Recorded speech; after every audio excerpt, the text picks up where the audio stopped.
Dobrodošli na kanal Priče koje volite. Pismo bake Marije. Dragi moji, ne znam da li će iko od vas ikada pročitati ovo pismo. Možda ga ostavim u ladici kraj kreveta. Možda ga neko pronađe tek kad mene više ne bude. A možda će ga pronaći sasvim neko nepoznat i pročitati ga. Možda će pomisliti, ova baka je imala stvarno puno toga da kaže. Imam 82 godine. Imam 4 deteta, 11 unučadi i 2 praunučadi. I imam sobu od 12 kvadrata.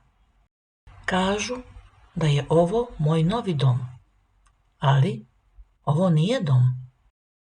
Dom je tamo gde miris kafe podsjeća na jutro. Gde se čuje smeh i gde tepih krije tragove dečijih stopala. Ovde sve miriše na dezinfekciju i kuvano povrće. Zidovi su čisti, čak previše čisti, kao da kriju tragove prošlosti. Nemojte me pogrešno razumeti. Ne pišem vam ovo da bih se žalila. Ne, ja samo želim da ostavim trag, makar u rečima.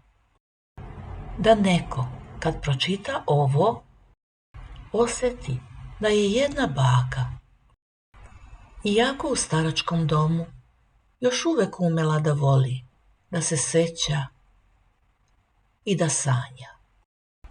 Moja jutra. I ovde se budim rano. Oduvek sam se budila rano. Još dok sam imala svoju kuću, vrt i kokoške. Sad me budi zvono na hodniku i šum koraka medicinskih sestara. One su dobre, ali svaka na svoj način. Neke su nežne, kao da razumu da se njihovim poslom ne dodiruje samo telo, nego i duša. Druge su užurbane, jer nemaju vremena. Ja i njih razumem. Svet ide brzo, a mi stari sve sporije. Kad otvorim oči, prvo pogledam kroz prozor. Vidim komad neba, ponekad maglu, ponekad drvo koje menja boju s godišnjim dobima.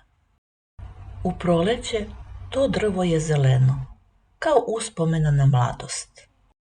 U jesen lišće mu žuti, kao godine koje su ostale iza nas.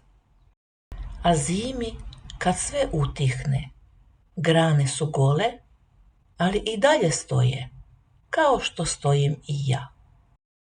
Skuvaju nam čaj, pa donesu doručak.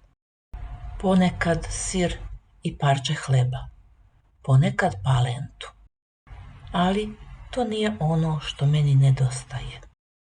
Nedostaje mi miris prženih krofni koje sam nedeljom pravila. I glas mog unuka koji je tada imao 3 godine, koji bi me pogledao svojim krupnim plavim očima i rekao: bako, mogu li još? Meni sad ostaju samo sećanja. Kažu da kad čovjek ostari, pamti samo lepe stvari. To nije sasvim tačno. Pamtiš sve, i lepo i ružno, ali s vremenom naučiš da i ružno ima neku svoju svrhu. Sećam se kada sam bila mlada, kada sam imala 22. Tada sam se udala za svog Ivana. Bio je visok, jak, s onim blagim osmehom koji te razoruža. Nisam imala puno, nije ni on imao, ali imali smo jedno drugo i veru da ćemo sve izgraditi. Izgradili smo dom od ničega, najpre malu kućicu sa 2 sobe, pa vremenom još jednu, pa verandu. U proleće sam sadila cveće ispod prozora. Najviše božure i nevene. Deca su trčala po dvorištu i uvek je bilo buke. Ali to je bila ona lepa buka, živa i topla. Nedeljom smo svi zajedno sedeli za stolom. Uvek smo imali toplu supu na stolu, a pečenje je bilo slano i hrskavo. Deca bi se svađala ko će uzeti posljednji komad mesa. Ivan bi me uvek zaustavio kad bih pokušala da ih nagradim. Govorio je, pusti ih, to je sreća. I verujte mi, bio je u pravu. Sreća nije u velikim stvarima. Sreća je kad imaš koga da probudiš ujutru. Kad znaš da će neko doći kući i reći, gladan sam mama. Što se tiče dece, moja deca su dobra. Svako ima svoj život, svoje brige, svoje obaveze. Znam da me vole i kad ne dolaze. Nekad dođu svakih 15 dana, a nekad svaka 3 meseca. A neki nikad, ali ni ne zameram im. U početku jesam, neću da lažem. Plakala sam, mislila sam da sam zaboravljena. Ali onda sam shvatila da se svet promenio. Kad sam bila mlada, roditelji su bili stup. Sad su deca ta koja nose sve. Poslove, kredite, decu, sav umor na svojim leđima. Nemaju vremena ni za sebe, a kamoli za nas. Ipak, ponekad kad čujem da neko zvoni i otvori vrata moje sobe, srce mi poskoči kao nekad. Kad dođu, donesu mi voće, poneku knjigu, fotografije od dece, ljube me u obraz, pitaju jesam li dobro, a ja kažem da jesam. Uvek kažem da jesam, ne želim da ih opterećujem.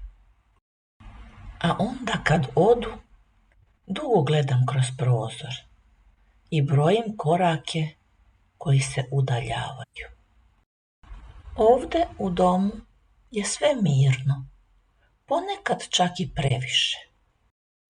Na hodniku se čuje televizor iz trpezarije ili neko zviždanje.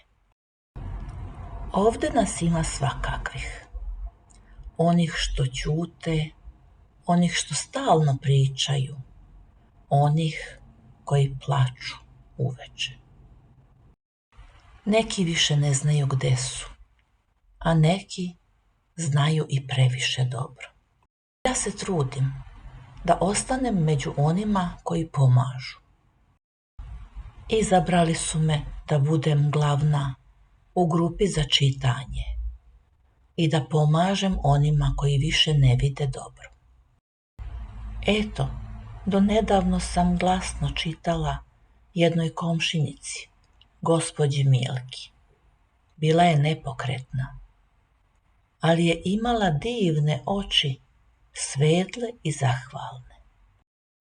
Kad sam joj čitala, uvek bi se nasmešila i rekla, znaš Marija, tvoje čitanje mi miriše na mladost. Nedavno je umrla, tiho, noću. Kad sam ujutro čula, otišla sam do njene sobe. Na stolu su ostale moje knjige. Nisam mogla da ih uzmem. Onda sam shvatila, život u domu je niz dolazaka i odlazaka, ali mi ostajemo da pamtimo. To je naš zadatak, da pamtimo. Od svega što sam imala, ponela sam samo nekoliko sitnica. Staru porodičnu fotografiju, medaljon koji mi je Ivan dao za godišnjicu i heklani stolnjak koji sam sama heklala. Znate, soba od 12 kvadrata ne trpi mnogo uspomena. Ali nije stvar u stvarima, stvar je u osjećanju.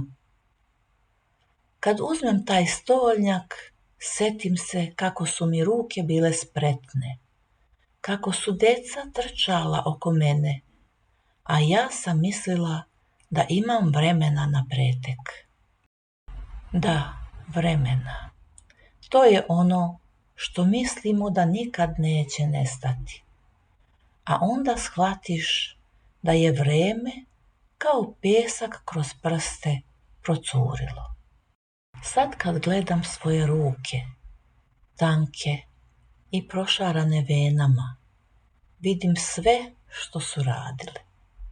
Te ruke su držale decu, sadile krompir, mesile hleb, prale veš naruke, milovale lice čoveka kojeg sam volela i nisu uzalud ostarile. A mog Ivana nema već 17 godina. Umro je mirno u snu pod jabukom u dvorištu. Sećam se tog dana. Nebo je bilo vedro, a ptice su pevale. Sahranili smo ga na brdu iznad sela. Svake godine sam mu nosila cveće, dok sam mogla. Sad ne mogu više, pa mu šaljem molitvu u tišini. Naša ljubav se nije završila smrću. Samo je promenila oblik. Sad ga tražim u snovima. Nekad mi dođe, sedne pored mene i ćuti. Ja mu kažem, znaš Ivane, deca su odrasla, unuci rastu. On se samo nasmeši, kao da to već zna. Pre neki dan u dom su došli đaci iz škole. Doneli su kolače i crtali su sa nama. Jedna devojčica, plava i vesela, sela je pored mene i pitala, bako, a jesi li ti nekad bila mlada? Nasmejala sam se, jesam mila, i ti ćeš jednog dana biti baka. Zgranula se, ja, baka. Tada sam joj rekla ono što bih volela da svi čuju. Nije važno koliko godina imaš, važno je da voliš. Starost nije kraj, to je samo drugi oblik života. I tako, deca su otišla, a dani su počeli ponovo da prolaze. Svakog dana, kad padne veče i svetla se ugase, ja sedim na ivici kreveta i gledam kroz prozor. Razmišljam, čemu sve ovo? Kažu da se danas živi duže nego ikad. Ali čemu? Ako nemaš s kim da podeliš svoje vreme. Nisam nesrećna, samo sam usamljena. To su dve različite stvari. Usamljenost boli tiho, kao hladan vetar koji prolazi kroz pukotinu prozora. Naučiš da živiš s njom, ali nikad je sasvim ne zavoliš.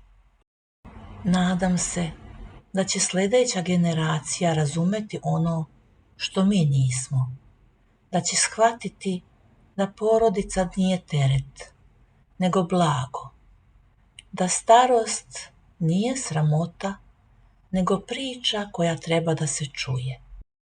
Kad jednog dana budete u godinama kao ja, setite se svojih baka i deka, ne zato što su vas čuvali kad ste bili mali, nego zato što su vas voleli kad niste znali šta je ljubav.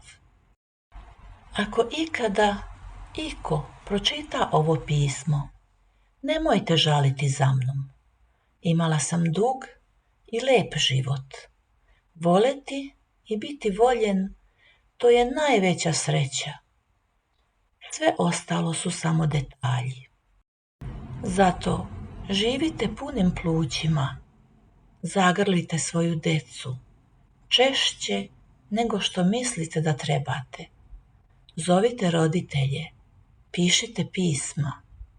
Ne čuvajte ljubav za sutra, jer sutra nije uvek sigurno. Molim vas, nemojte ovo pokazati mojoj deci. Ne zato što se stidim svojih reči, nego zato što ne želim da ih rastužim. Oni imaju svoje živote, a ja imam svoja sećanja. Volim vas sve, onako tiho, kao što voli majka koja zna da je dala sve što je mogla. Ako vas ikad zaboli srce, setite se da ste nekome bili ceo svet. Uvek vaša baka Marija. Nadam se da će vas ova priča inspirisati. Ako imate nešto da podelite, slobodno ostavite komentar. A ako vas je ova priča dirnula, ne zaboravite da ostavite jedan like i da zapratite naš kanal. U komentarima nam napišite odakle nas pratite. Hvala i do slušanja.